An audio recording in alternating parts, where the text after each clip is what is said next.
Speaking of taking chances, I talk about taking chances in business, but every now and then you have to take chances, and you have to see, really what you're made of. But speaking of seeing what you're made of, when I was in the sixth grade, I took a chance.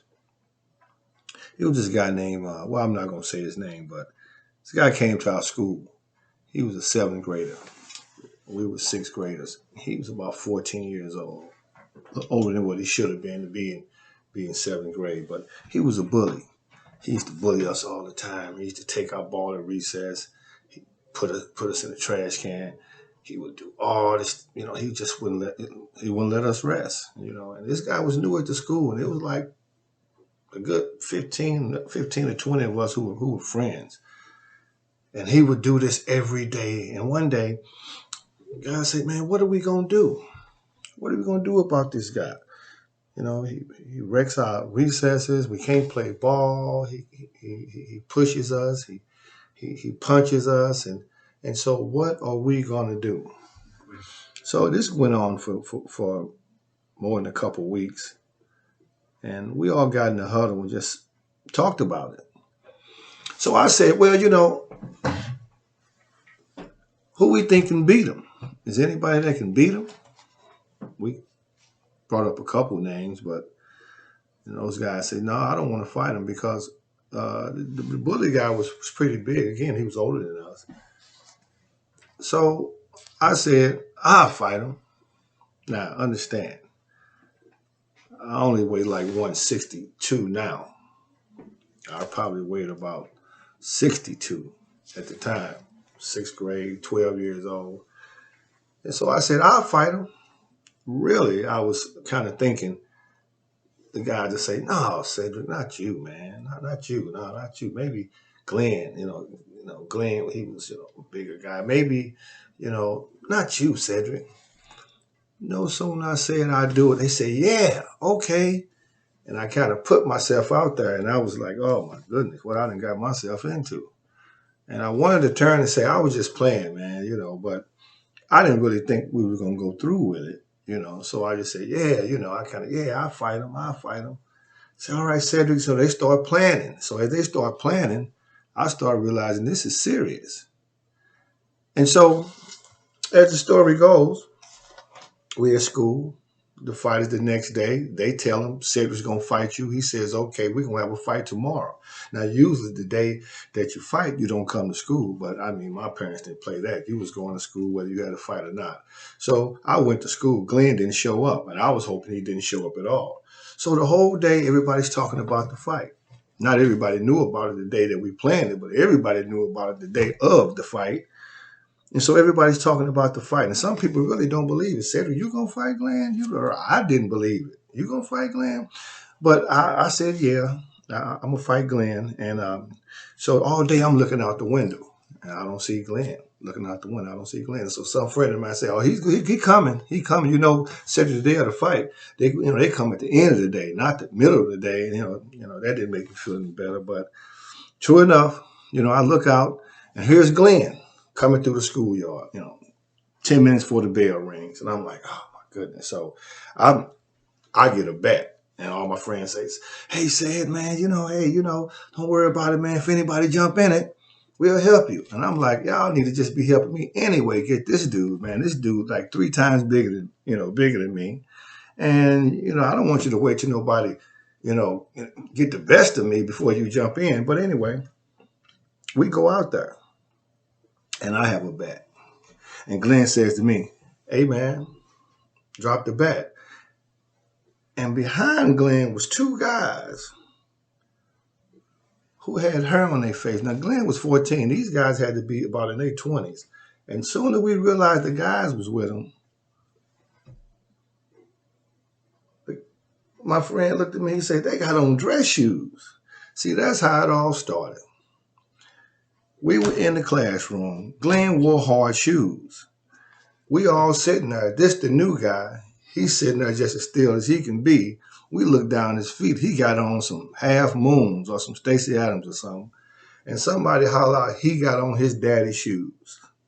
And I laughed the loudest, right? And that's why for particularly when I said, I'll get him, I'll fight him, they said, go ahead. Because after that happened is when he really started messing with us. So here we are. I got the bat. We see the old cats behind Glenn, and Glenn walking up to me and saying, drop the bat. And I said, I ain't dropping my bat, man. He said, drop the bat. I said, I'm not dropping my bat. So we walking, we get halfway down the block, about 15, 20, 30, 40, 50 kids, 60 kids start coming from everywhere. Drop the bat. I'm not dropping my bat. You're in the crowd. Don't drop your bat. Some girl, don't drop your bat, Cedric. Man, hey, don't drop your bat, Sid. Don't drop your bat. He said, drop the bat. So for some reason, I don't know, I must have had him. I must have blinked out for about a quarter second. I threw the bat down. Wow, I threw the bat down. This dude started jumping around. By now, the rule is when the fight starts, the crowd surrounds. We create a ring, right?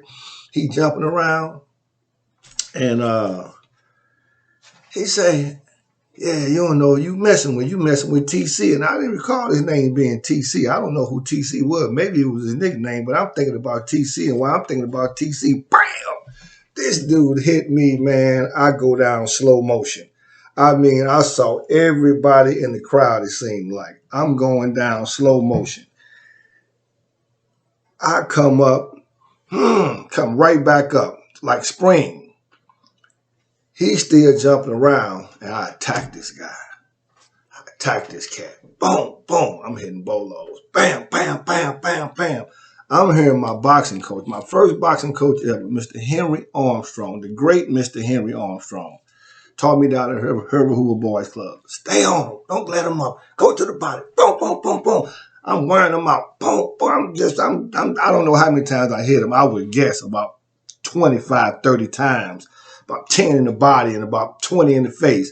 I jammed him up. The girl across, right to my left, had an umbrella. And when I got off of him, I stood off of him, and he was discombobulated. And he go, give me an umbrella. She grabbed an umbrella. He grabbed it. He went like this at me. I bust out the crowd. And about 15, 20 kids just follow me. We go down the block. I got all these kids following me, everybody talking, my lip bleeding. We walking, take the long way home. We get down, come down the street. My mom on the porch looking for me. All the kids trying to talk to my mom. She's saying, what happened? What happened? He had a fight. She tell y'all, go home. They go home. We get in the house. I explained everything to my mom. And she asked me, she said, are you all right? I said, I'm all right. She said, let me get something for your lip. She said, are you scared? I said, no, I'm not scared, Mom. She said, so you want to go to school tomorrow? I said, yeah, I want to go to school tomorrow. You know, my mom was kind of looking out for me. She knew I was kind of a frail kid. I was a popular kid. I had a lot of friends, but I wasn't no banger. I wasn't like that. Although we all grew up boxing. Everybody boxed, but I wasn't that tough kid. So she said, okay, well, if you want to go ahead and go. So I go to school the next day. And I see my friends, and they all like, Cedric, you had that fight, blah, blah, blah. Yeah, man, you ought to see Glenn, man. His face is messed up. I say, his face messed up. Now, understand, he hit me so hard, I had a hole between my lip and my gum. And to this day, it's severed by my skin. He hit me hard. So they say, man, Glenn messed up. You ought to go see him, man. So I go upstairs, and right in the middle of the hall, there he is. And I was like, oh, I didn't want to see this. I didn't want to see this guy, man.